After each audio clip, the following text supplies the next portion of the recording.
자, 25절 제가 먼저 읽겠습니다. 12해를 혈류증으로 알아 온 한 여자가 있어. 많은 의사에게 많은 괴로움을 받았고 가진 것도 다 허비하였으되 아무 효험이 없고 도리어 더 중하여졌던 차에 예수의 소문을 듣고 무리 가운데 끼어 뒤로 와서 그의 옷에 손을 대니 이는 내가 그의 옷에만 손을 대어도 구원을 받으리라 생각함일러라. 이에 그의 혈육 근원이 곧 마름에 병이 나온 줄을 몸이 깨달았느니라. 예수께서 그 능력이 자기에게서 나간 줄을 곧 스스로 아시고 무리 가운데서 돌이켜 말씀하시되 누가 내 옷에 손을 대었느냐 하시니 제자들이 여짜오되 무리가 애워싸움 미는 것을 보시며 누가 내게 손을 대었느냐 물으시냐니까 하되 예수께서 이 일 행한 여자를 보려고 둘러보시니 여자가 자기에게 이루어진 일을 알고 두려워하여 떨며 와서 그 앞에 엎드려 모든 사실을 여쭈니 예수께서 이르시되 딸아 내 믿음이 너를 구원하였으니 평안히 가라 내 병에서 놓여 건강할지어다. 아멘. 우리 지체들과 인사 한번 하겠습니다. 앞뒤로 인사 한번 하겠습니다. 주님의 이름으로 사랑합니다. 손 한번 잡아주시고 다시 한번 인사하겠습니다. 주님의 이름으로 환영합니다. 네.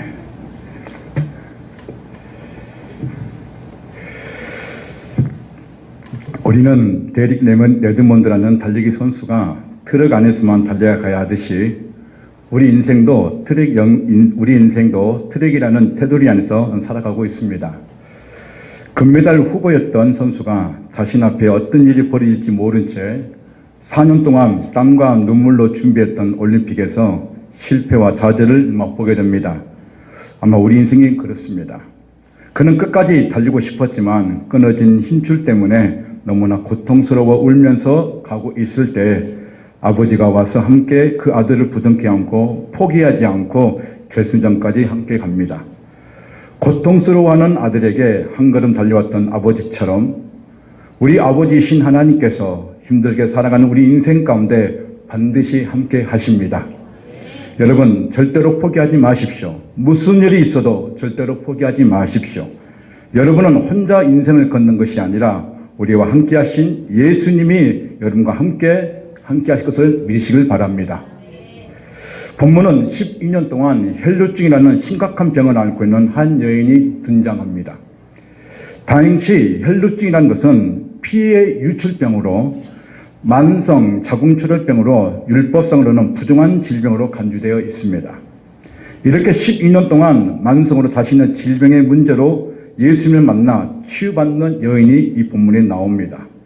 이 여인은 자신이 전 재산을 바쳐서 많은 의사들에게 찾아가서 자신의 병을 고치려고 했지만 결국 병은 고치지 못하고 재산만 다 날려버리고 오히려 병이 더 중해졌다고 성경은 말씀하고 있습니다. 그러나 이 여인은 누군가에 의해서 예수님이 어떤 분이신지를 듣게 되었고 마지막 삶의 희망을 찾고자 그는 결심하고 예수님을 찾아갑니다. 그리고 그 예수님의 옷자락만 만져도 낫겠다는 그런 분명한 그 작은 믿음의 확신이 이 여인에게 있었던 것입니다. 그는 정글 속을 헤집고 들어가듯이 수많은 사람들을 헤집고 들어가서 드디어 예수님의 앞에서가 아닌 뒤에서 예수님의 그 옷자락을 만졌을 때에 이 여인은 즉시 그 유출병인 그 혈류증이 나은 것을 성경을 말씀하고 있습니다. 이 여인은 좌절과 낙심과 그리고 슬픔과 그 아픔 가운데 전 재산을 다 허비하면서까지 자기의 몸을 낫고자 했지만 결국 인간의 의학으로는 고칠 수 없는 것을 예수님의 그 옷자락을 만짐으로써 치유되는 그 본문을 통해 오늘 우리는 예수님을 통해서 하실 일이 무엇인지를 함께 나누고자 한 것입니다. 예수님께서는 많은 사람들에게 이렇게 말씀하십니다. 누가 내 옷에 손을 대었느냐고 묻습니다. 제자들은 그렇습니다. 지금 이 수많은 군중 속에서 예수님을 붙잡고 예수님을 미치고 있는 그 사이에 손을 댄 자가 이렇게 많은데 누가 과연 이 손을 댈 수 있는 것을 거기서 찾아낼 수 있겠습니까? 라고 이렇게 말합니다. 그러나 분명한 것은 예수님을 만났던 수많은 사람 중에 한 여인을 예수님은 알고 계셨던 것입니다.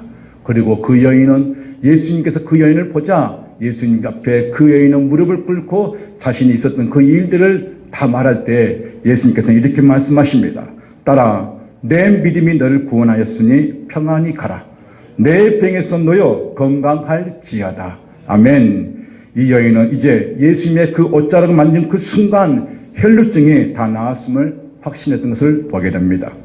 그렇다면 12년 동안 혈루증을 앓았던 이 여인의 인생은 어떤 모습일까요?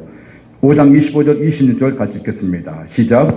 12해를 혈루증으로 앓아 온 한 여자가 있어 많은 의사에게 많은 괴로움을 받았고 가진 것도 다 허비하였을 때 아무 효험이 없고 도리어 더 중하였던 차에 자신의 병을 많은 의사에게 맡겼습니다. 돈을 주고 치료받고자 많은 의사를 찾아가서 고침받고자 찾아갔습니다. 그러나 고침을 받는 것이 아니라 오히려 돈의 모든 재산은 다 잃어버렸고 오히려 병이 더 키워버리는 더 중한 그런 몸이 되었다는 것입니다. 이제 이 여인에게 남은 것은 무엇일까요? 돈을 떠나 좌절, 낙심, 절망, 슬픔뿐이었습니다. 만약 여러분이라면 이런 상황이면 어떻게 하시겠습니까?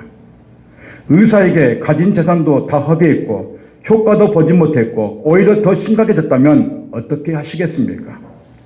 이 여인은 포기하지 않았다는 것입니다.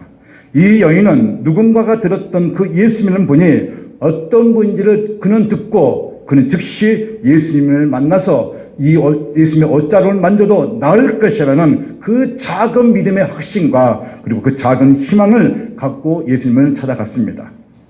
우리는 여기서 혈루증을 앓은 여인을 통해 우리가 가져야 할 마음이 무엇인지를 우리는 반드시 보아야 합니다. 그 첫 번째가 무엇이냐? 그 첫 번째는 절박함 속에서도 포기하지 않는 믿음이라는 것입니다. 다시 한번 읽겠습니다. 시작.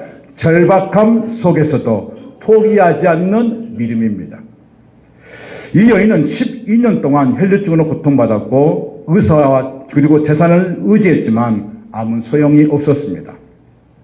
그러나 절망 속에서도 예수님을 마지막 소망으로 붙잡고 그 여인은 예수님을 찾아갔습니다. 그래서 27절에 이렇게 말씀합니다. 예수의 소문을 듣고 무리 가운데 뛰어 뒤로 와서 그의 옷에 손을 대니 있습니다. 그러니까 수많은 무리들이 예수님을 에워싸고 있는데 그 에워싸고 있는 그 수많은 군중들이 가운데 이 여인이 헤집고 들어가서 예수님의 뒤에서 옷자락을 만졌다는 것입니다. 인간이 살아갈 때 삶의 문제나 어려움이 반드시 옵니다. 그러나 여기서 우리가 가져야 할 자세가 무엇이냐면 절대로 포기해서는 안 된다는 것입니다. 여러분, 새생명 축제가 끝났어도 내가 구원해야 할 영혼을 절대로 포기하지 마시길 바랍니다. 우리가 포기하지 않으면 하나님께서는 여러분을 반드시 도우실 것입니다. 저는 오셨던 분들이 정착해서 양육훈련을 받을 때 가장 멋진, 가장 아름다운 한영식을 저는 한번 해보고 싶습니다. 저는 목사입니다. 목사이지만 저는 한 영혼을 향한 갈망이 있습니다.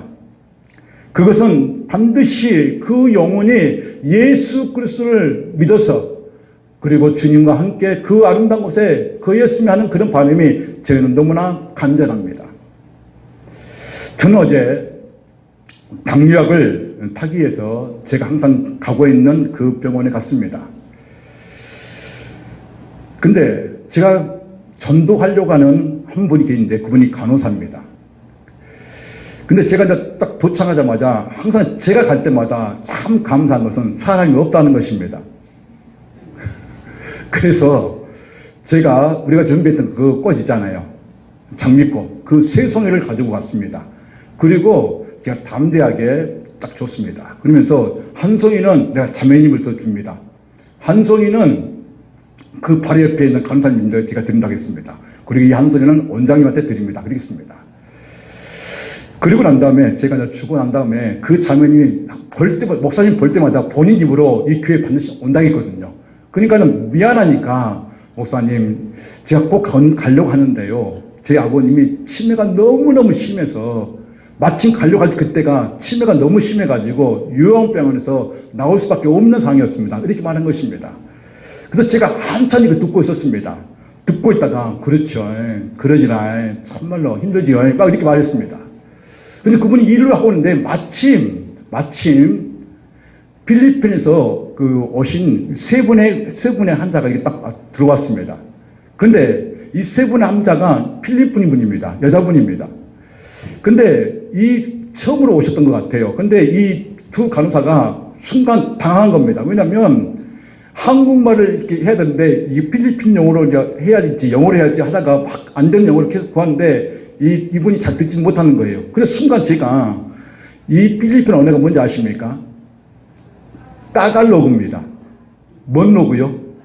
예, 따갈로그입니다. 그래서 제가 따갈로그라고 말해줬습니다. 그게 뭔지 잘 몰라서 제가 여러분 우리 요즘 이 시대에 너무 좋은 어플 있잖아요. 한국과 필리핀어 번역할 수 있는 어플. 그 어플을 제가 깔아가지고 제가 그 간호실 들어가가 앉아가지고 제가 그분하고 계시 뭐냐면 쳐졌습니다. 당뇨병 하고 딱 보여주는 거는 이렇게니까 그래가지고 제가 그 어플을 깔아주고 도와줬습니다. 그러니까 지금 제가 어디 있냐면 간호실에 앉은 자리에 서 있습니다. 그래가지고 제가 얘기를 하다가 이 옆에 있었던 그 간호사님이 그 전도하려고 말고 다른 간호사님이 목사님 전도하세요 이 필리핀 여자분을 그러는 거예요. 그래가지고 한자를 보지 않고 저를 도와주고 있는 거예요. 간호사님 메모장이 필요합니다. 메모장 받아가지고 그래가지고 마침 그 필리핀하고 제가 얘기하면서 한 분 지나라는 여자분이 있습니다. 근데 그분이 같이 얘기하는데 한국말 좀 할 수 있어요. 얘기를 하다가 제가 얘기를 했습니다. 저는 샘물교회 최영기 목사입니다. 그리고는 이제 의식을 할 수 있잖아요. 처음 보니까. 그래서 제가 인터넷 쳐가지고 제 샘물교회 딱 보여줬습니다. 그리고는 제가 핸드폰하고 이름을 알고 싶습니다고 제가 딱 쳐가지고 필리핀어로 해서 보여줬습니다. 이렇게 하더라고요. 그래서 제가 먼저 핸드폰하고 이름을 따가지고 제 종을 줬습니다. 그리고 난 다음에 제가 주사기니까 제가 그 핸드폰 받았습니다. 그리고 받고 거기까지 좋았습니다. 그래가지고 나왔습니다. 그래서 제가 나와가지고 약국 가서 제가 약을 타려고 갔는데 마침 뒤에서 그 필리핀 여자분 세 분도 따라와서 약국에서 약을 타고 있었습니다. 그러다 그때 순간 제가 나오다가 어떤 생각이 드냐면 이들을 보내면 안 된다.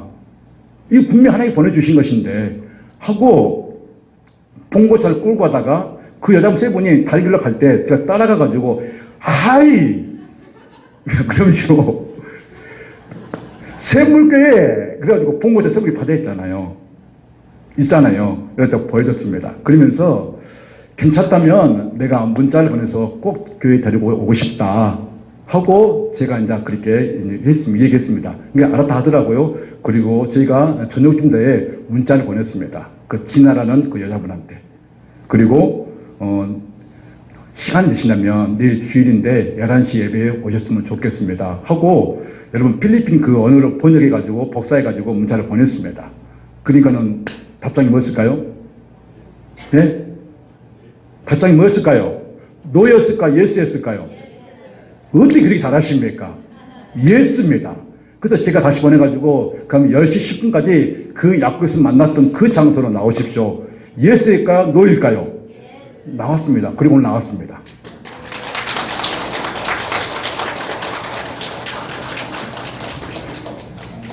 사랑하는 성도님, 우리가 한 영혼을 향한 갈망이 있으면 하나님 붙여주시다는 말이에요.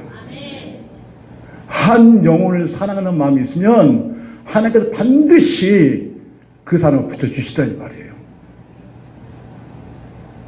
하나님은 그 간호사님을 갈망하는 마음으로 전 찾아갔는데 하나님께서는 필리핀 여자분 세 분을 통해서 뭐예요? 하나님께서는 만나가셔서 이렇게 아무 뜻하지 않는 그런 상황 가운데서 하나님께서 일하신 것을 보게 된 것입니다. 사랑하는 성도님, 첫 번째입니다. 절대로 포기하지 마십시오. 한 생명도 절대로 포기하지 마십시오. 우리가 이 아편째 오셨던 그 모든 분들을 품고 있었다면 계속 기도하십시오. 하나님은 갈망하는 자들에게 포기하지 않는 자들에게 반드시 뭐냐면 응답해 주신다고 성경은 말씀하고 있습니다. 볼까요? 갈라디아서 6장 9절입니다. 같이 한번 읽어볼까요? 6장 9절 시작. 우리가 선을 행하되 낙심하지 말지니 포기하지 아니하면 때가 이름에 거두리라. 믿습니까? 이 말씀 믿으십니까? 여러분 샘물교회 성도들은요 너무너무 귀한 분들입니다. 근데 하나님 보시기에 너무나 이 귀한 분들이 하나님 그때를 위해서 우리가 해야 할 일이 사명이 무엇이냐 그것은 주님이 이 땅 우리에게 주시고자 하는 분명한 목적이 무엇이냐? 그것은 한 영혼을 구원하시기를 원하시고 계신다는 것입니다. 목사인 저도요, 제가 목표가 있습니다. 왜 그러냐면, 제가 다니엘 기도할 때 어떤 목사님이 이런 말 하더라고요. 말씀을, 아픈데 그 말씀하시더라고요. 제가 하나님 앞에 갔을 때 뭐라고 말할 수 있을까요? 그런 거예요. 내가 언젠가 하나님 앞에 갈 것인데, 지금 병상에 누워있어요. 이 목사님 아프셔가지고. 그런데 제가 하나님 앞에 갔을 때 뭐라고 말할 수 있을까요? 저는 그 말씀이 너무나 귀에 들렸던 것입니다.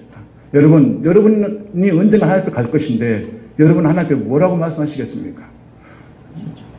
내가 이 땅에서 무엇을 하고 왔냐고 물으시면 여러분은 뭐라고 말씀하시겠습니까? 저는 그 목사님의 그 말에 귀에 쟁쟁하면서 하나님, 제가 목숨 다할 때까지 목사로서 설교에서만 강단에서만 전하는 목사가 아니라 저도 필드에 나가서 저도 전도하겠습니다. 저도 나가서 한 영혼을 구원한 일에 제가 모범을 보이겠습니다. 제가 입을 열어서 저 영혼을 향한 구력의 열정을 제가 먼저 보여주고 그리고 우리 성도들을 보여주겠습니다. 하나님께서는 예비해 주셔서 한 영혼을 향하는 그 마음이 우리가 준비되면 하나님께서는 샘물길을 통해 사실 일들을 반드시 드러낼 줄로 믿습니다. 두 번째는 여인을 통하여 우리 가져야 할 마음이 무엇이냐? 그것은 작은 믿음이라도 희망을 붙드는 용기가 필요하다는 것입니다. 27절, 28절, 29절 같이 한번 읽어볼까요? 시작. 예수의 소문을 듣고 무리 가운데 끼어 뒤로 와서 그의 손에 손을 대니 이는 내가 그의 옷에만 손을 대어도 구원을 받으리라 생각함일러라. 이에 그의 혈루 근원이 곧 마름에 병이 나온 줄을 몸에 깨닫느니라. 아멘. 이 여인은 예수님의 소문을 들었습니다. 예수님은 기적의 하나님이십니다. 병든 자를 고치시는 분, 눈먼 자에게 눈을 뜨게 하신 분, 죽은 자를 살리시는 분, 문둥병자를 고치시는 분임을 예루살렘과 온 유 땅에 소문이 퍼져 있습니다. 그래서 마지막 희망을 가지고 마음을 먹습니다. 이 작은 희망에 이끌어져 가는 불씨를 살리신 것이 무엇이냐? 이 여인은 예수님을 만나고자 하는 그 마음이었던 것입니다. 28절에 내가 그 옷에만 손을 대어도 구원을 받으려는 이 믿음이 이 여인에게는 있었다는 것입니다. 이 여인의 믿음은 자신의 문제를 예수님께 가지고 갔다는 것이고 예수님부터 해결받았다는 것입니다.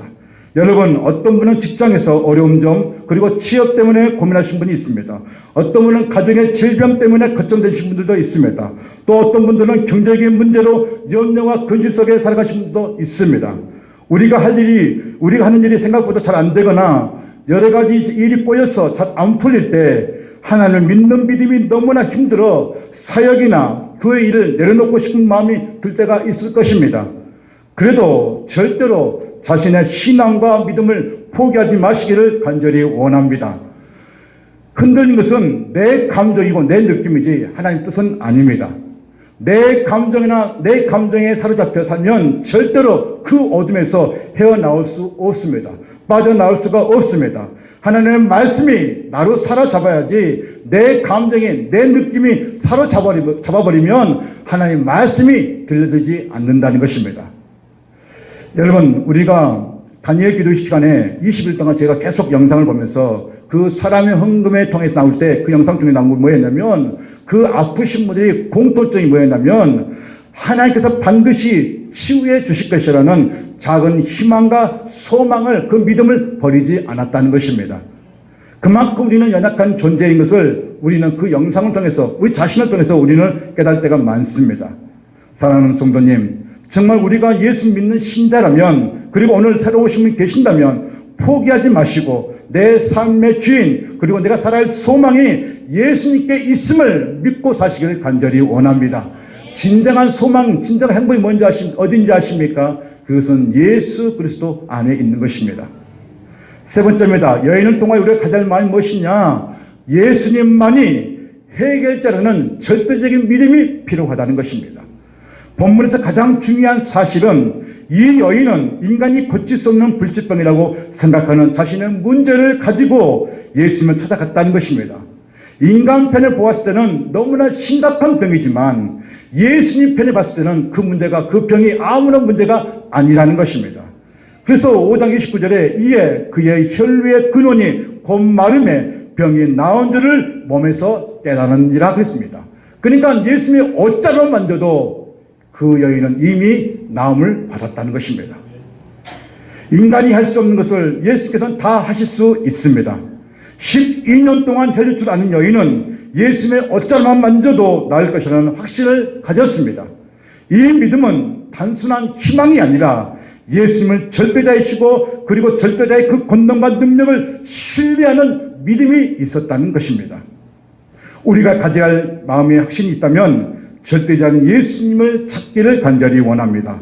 어떤 분은 돈으로 해결 못한 것이 없다고 떵떵거리면서 자랑하신 분들이 있습니다. 물론 돈으로 안 된 것이 있겠습니까? 그러나 죽음은 돈으로 해결할 수 없습니다.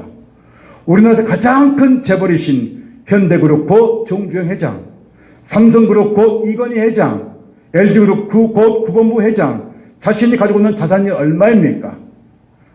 그러나 죽음은 돈으로 해결할 수 없다는 것입니다. 여러분 혹시 이 자리에서 영적으로 짓눌러 계시는 분이 계십니까? 가슴이 답답하고 염려와 근심 속에서 살아가셔서 힘든 분이 계십니까? 내 신앙과 믿음조차 의심스러운 분이 계십니까? 그렇다면 이 시간 예수님을 부르시길 바랍니다. 예수님의 이름으로 선포하시길 간절히 원합니다. 빌립보서 2장 9절 10절 11절 이렇게 말씀합니다. 같이 읽겠습니다. 시작. 이름으로 하나님이 그를 지극히 높여 모든 이름 위에 뛰어난 이름을 주사 하늘에 있는 자들과 땅에 있는 자들과 땅 아래 있는 자들로 모든 무릎을 모든 이름으로 예수 그리스도를 사하시니라 하나님 아버지께 영광을 돌리게 하셨느니라. 아멘. 여러분 예수의 이름이 얼마나 능력인지 아십니까? 하늘과 땅과 땅 아래의 모든 자들은, 모든 어둠의 권세자들은, 사단과 마귀와 귀신들은 예수 이름 앞에 무릎을 꿇는 것입니다. 그래서 여러분 갖고 있는 그런 질병이 있으십니까? 예수의 이름으로 선포하십시오. 내가 나사렛 예수 이름을 명하노니 내 안에 모든 질병아 떠나갈 지하다. 선포하십시오. 왜냐하면 예수 이름의 능력이 있다고 분명히 말씀하기 때문에 그렇습니다. 여러분의 마음 가운데 염려와 근심이 있습니까? 그렇다면 예수 이름으로 선포하십시오. 예수의 능력을 믿으시길 바랍니다. 이게 우리에게는 필요한 믿음인 것입니다. 이 믿음을 이 여인은 갖고 있었던 것입니다. 그렇다면 여기서 우리가 한 가지 점검해 보아야 할 것이 있습니다. 27절 보시면 예수의 소문을 듣고 무리 가운데 끼어 뒤로 와서 그의 옷에 손을 댔다고 말씀하고 있습니다. 그렇다면 여러분 예수님이 계시는데 수많은 사람들이 예수님을 옷자락을 만진 사람이 있었을까요? 없었을까요?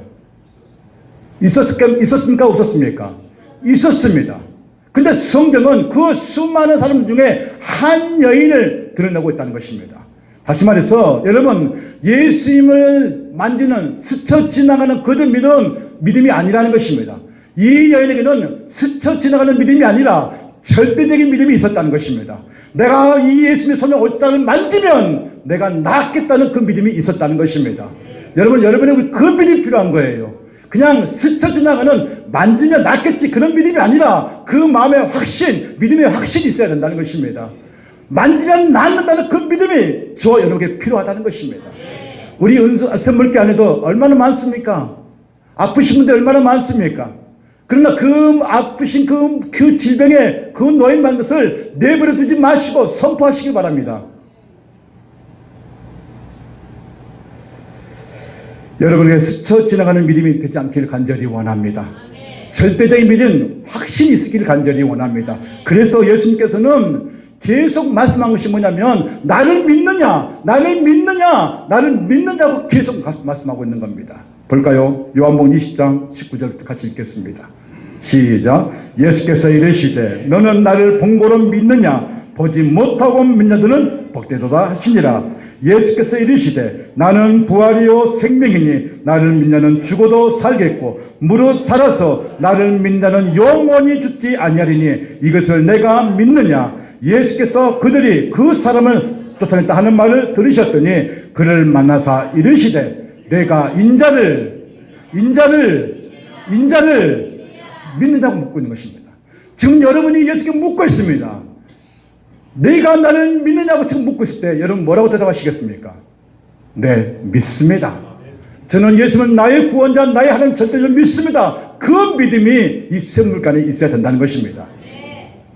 창세기 12장에 하나님께서는 아브라함에게 너는 고향과 친척과 아비의 집을 떠나 내게 보여줄 땅으로 가라고 말씀하십니다. 그러면서 민족의 복과 땅의 복을 약속하십니다. 아브라함은 하나님의 그 부르심에 순종하는데 가장 중요한 것은 하나님의 말씀을 믿고 자신의 고향을 떠나서 그리고 주님 하나님 원하신 그 가나안 땅으로 갔다는 것입니다. 창세기 12장 1절부터 4절입니다. 같이 읽겠습니다. 시작. 여호와께서 아브라함에게 이르시되 너는 너의 고향과 친척과 아버지의 집을 떠나 내가 내게 보여줄 땅으로 가라. 내가 너로 큰 민족을 이루고 내게 복을 주어 내 이름을 창대하게 하리니 너는 복이 될지라. 4절. 이에 아브라함이 여호와의 말씀을 따라갔고 롯도 그와 함께 갔으며 아브라함이 하란을 떠날 때 75세였더라. 무엇을 믿고 따라갔습니까? 말씀이에요. 눈에 보이지 않습니다. 손에 잡히지 않습니다. 그러나 분명한 것은 고향 친척집을 떠나 내가 지시할 땅으로 가라고 그 말씀을 의지해서 아브라함을 떠났다는 것입니다.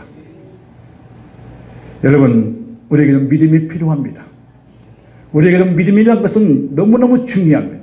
그래서 수많은 사람들이 내가 믿습니다, 믿습니다, 믿습니다 말하고 있지만 그 믿음이 스쳐 지나는 믿음이 아니라 절대적인 믿음이 되기를 간절히 원합니다.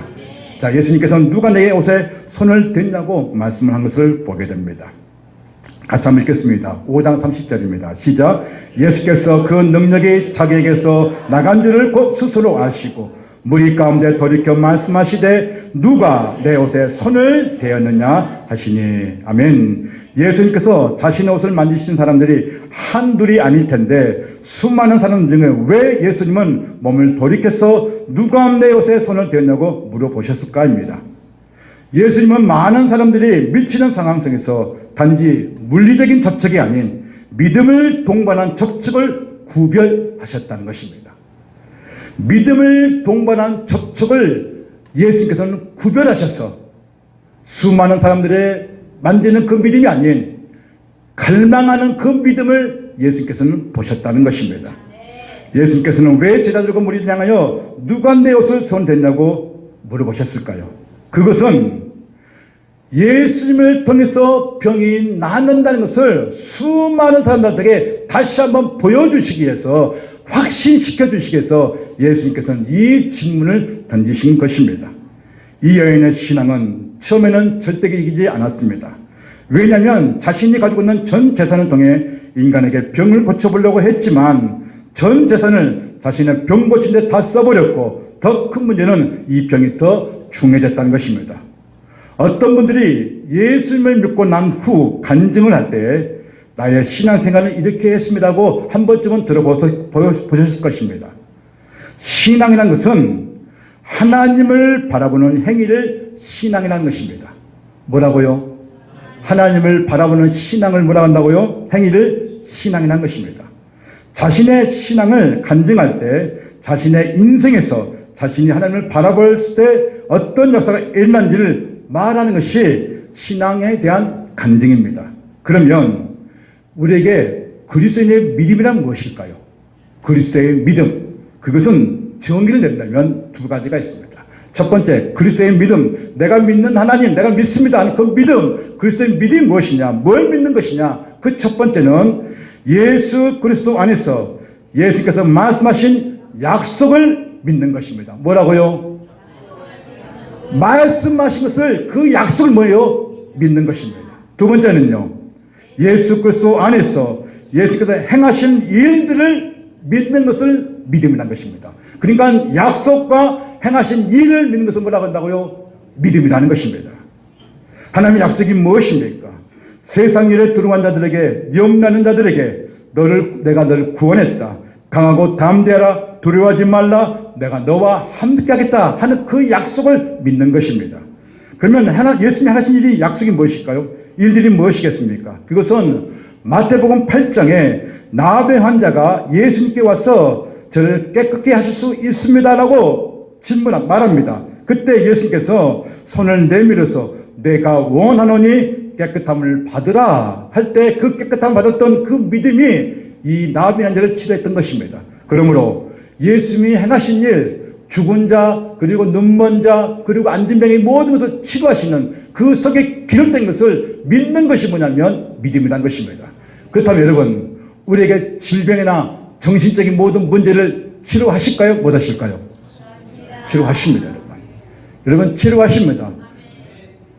그래서 히브리서 11장 1절에 믿음은 바라는 것들의 실상이요 보지 않는 것들의 증거니, 저를 몇 번을 강조했습니다. 여기서 바라는 것들의 실상이라는 말이 나옵니다. 그래서 바라는 것들의 실상이 무엇이냐? 그것은 헬라어로 히포스타시스, 다시 말해서 아래에 있는 것, 밑바닥에 있는 것, 기초가 되는 것을 말하는 것입니다. 그러니까 바라는 것들의 실상이 무슨 뜻이냐? 실상이란 실체를 말하는데, 그 바라는 것이 무엇이냐면 너의 마음 깊숙한 곳에, 내 마음 가장 밑바닥에 기초가 되는 것이 무엇이냐고 묻는 것입니다. 여러분 마음의 깊숙한 곳에 가장 밑바닥에 있는 것이 무엇이겠습니까? 그것은 예수 그리스도가 되는 것입니다. 여러분은 그 마음 깊숙한 곳에 예수 그리스도가 되는 것이 믿음에 바라는 것들의 실상, 실체가 되는 것입니다. 그러니까 보이진 않아요. 그러나 분명한 뭐냐면 보이게 하게끔 우리가 믿을 때 그 역사가 나타난다는 것입니다. 이게 실상이라는 것입니다. 그런데 여기서 보이지 않는 것들의 증거라는 것입니다. 여러분, 증거는 봐야 됩니까? 보지 않아야 됩니까? 여러분, 그 다음에 여기 재판장 갈 때 재판장 그 앉아있는 그 재판관에게 이것이 보여주면서 이것이 증거입니다 하면 이것은 물증입니다. 그죠? 그렇다면 여러분, 이 재판관들은 심증을 믿을까요? 물증을 믿을까요? 물증을 믿습니다. 줘야만 믿는 것입니다. 그런 것처럼 가장 중요한 보이지 않는 것의 증거는 무엇이냐? 예수 그리스도는 보이지 않습니다. 그러나 분명한 것은 그 예수는 살아 계신다는 것입니다. 그러나 그것을 그 살아계신 그 주님을 믿을 때 그 내 삶으로 증거가 나타나는 겁니다. 그것이 실체가 되는 것입니다. 그러므로 12년 동안 병을 앓았던 이 연약에서 믿음이 무엇일까? 그것은 전적으로 하나님을 신뢰했다는 것입니다. 그래서 전적으로 뭐냐? 99.9가 아니라 100% 예수님을 신뢰했다는 것입니다. 그러니까 그 전에는 예수님 몰랐기 때문에 의사에게 몸을 맡겼지만 이제는 마지막 소망, 마지막 희망, 그 작은 믿음을 예수님께 한번 들어보기 위해서 자신의 몸을 맡겨보기 위해서 그분을 찾아갔다는 것입니다. 그런데 진짜로 가장 중요한 것은 전적인 믿음, 하나님의 그 신뢰하는 믿음이 무엇인지를 야고보 사도는 아주 정확하게 우리에게 말씀하고 있습니다. 야고보서 1장 5절 6절 7절 8절 시작. 너희 중에 누구든지 지혜가 부족하거든 모르는 사람에게 후히 주시고 꾸짖지 아니하시는 하나님께 구하라. 그리하면 주시리라. 오직 믿음으로 구하고 조금 더 의심하지 말라. 의심하는 자는 마치 바람에 밀려 요동하는 바닷물결 같으니 이런 사람은 무엇이든지 주께 얻기를 생각하지 말라. 두 마음을 품어 모든 일에 정함이 없는 자로다. 아멘. 자, 야고보 사도는 의심한 자를 무엇에 비유했습니까? 6절에 바람에 밀려 요동하는 바다 물결 같다는 것입니다. 그러니까 파도가 칠 때 이 배가 파도에 의해서 그 바람에서 왔다 갔다 요동치는 것을 비유로 말씀하고 있는 것입니다. 믿음은 요동하는 것이 아니라 한 길로 쭉 가는 것을 믿음이라는 것입니다. 두 번째 보십시오. 야고보 사도는 의심한 자를 무엇이랍니까? 그렇게 말합니다. 주님께로 얻는 것을 생각하지 말라고 말하는 것입니다. 왜냐? 너희 안에 두 마음을 품고 있다는 것입니다. 한 마음은 예수를 믿는 마음이고 한 마음은 다른 신을 믿고 있는 마음 때문에 얻기를 바라지 말라는 것입니다. 이 여인은 약간의 미신적인 행동이 있었지라도 그러나 예수님의 옷자락을 만지면 낫겠다는 분명한 믿음이 있었다는 것입니다. 의심하지 않았다는 것입니다. 저 역시 제가 구원하려고 하는 태신자의 영혼이 반드시 교회에 나와 예수 그리스도를 나의 구원자, 나의 하나님이라고 고백할 것이라고 저는 의심하지 않습니다. 여러분도 의심하지 마시기 바랍니다. 내 남편, 내 아내, 내 자녀, 그리고 우리 지인들, 반드시 구원하실 거라고 믿으시길 바랍니다. 예수님께서 이렇게 말씀하십니다.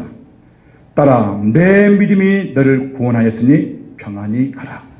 3절 같이 한번 읽겠습니다. 시작. 예수께서 이르시되 따라 내 믿음이 너를 구원하였으니 평안히 가라.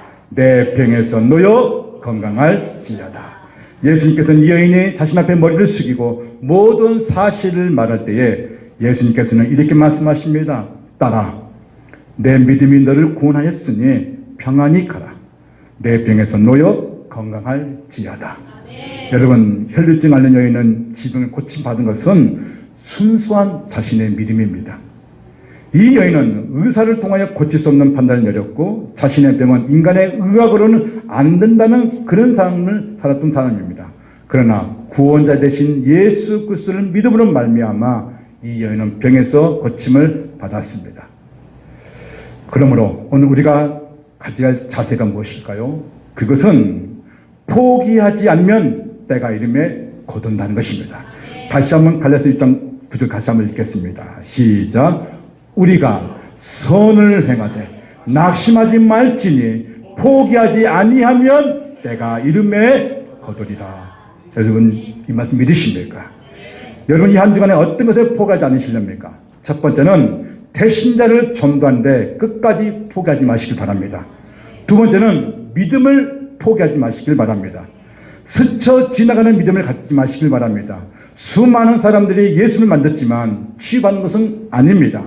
예수님밖에 없다고 생각하며 삶을 고백하며 살아가는 믿음이 필요합니다. 이 믿음의 확신이 있을 때까지 계속 예수님을 만나야 하는 것입니다. 혈류증 앓는 여인은 고침을 받았습니다. 이 여인은 자신의 질병뿐 아니라 영혼까지 구원을 받았습니다. 여러분이 포기하지 않으면 언젠가는 하나님 때에 가장 좋은 곳으로 여러분의 주식줄로 믿으시길 바랍니다. 그렇다면 포기하지 않을 때 그러면 우리는 누구를 바라봐야 되냐? 우리는 주님을 바라보고 살아가야 되는 것입니다. 그의 인생은 예수님을 만난 후 완전히 변화되었습니다. 절망이었던 희망이 없던 인생이었지만 그는 예수님을 만남으로써 그의 인생은 바뀌었습니다. 그의 질병은 당시 인간의 의학으로 고칠 수 없었지만 예수님을 만남으로써 한 번의 고침을 받았습니다. 한국뿐이 아닌 타국에 사시는 외국인 노동자분도 여러분 계실 것입니다. 여러 가지로 어려운 점이 있을 것입니다. 그러나 절대로 포기하지 마시길 바랍니다. 인간은 고통하는 생활 속에서 살아가는 인생을 살아가고 있습니다. 그러나 우리 인생에서 누구를 만나느냐에 따라 삶의 가치가 바뀐다는 것을 믿으시기를 바랍니다. 우리가 조금 전 영상에 보았던 것처럼 이 선수는 금메달 후보였습니다. 그러나 예상치 못한 일이 벌어졌을 때 아버지가 와서 울고 있는 아들을 위로해주고 같이 함께 결승선까지 뛰어준 것처럼 우리에게도 우리를 위로해 주시고 함께 뛰어주신 분이 계십니다. 이분은 절대로 우리를 떠나지 않습니다. 언제나 우리와 함께 하십니다. 그분은 변함이 없으신 분이십니다. 그분이 바로 삼위일체 성부 하나님, 성자 예수님, 성령님이십니다. 이 한 주간도 이 여인처럼 내가 예수님의 옷자만 만져도 낫겠다는 절대적인 믿음을 가지고 이 한 주간 어떤 상황에서도 낙심이나 좌절이나 포기하지 마시고 말씀을 의지하여 작은 믿음이라도 자신의 문제를 가지고 예수님을 찾는 샘물개 성도 되시기를 주님으로 축원드립니다. 기도하겠습니다.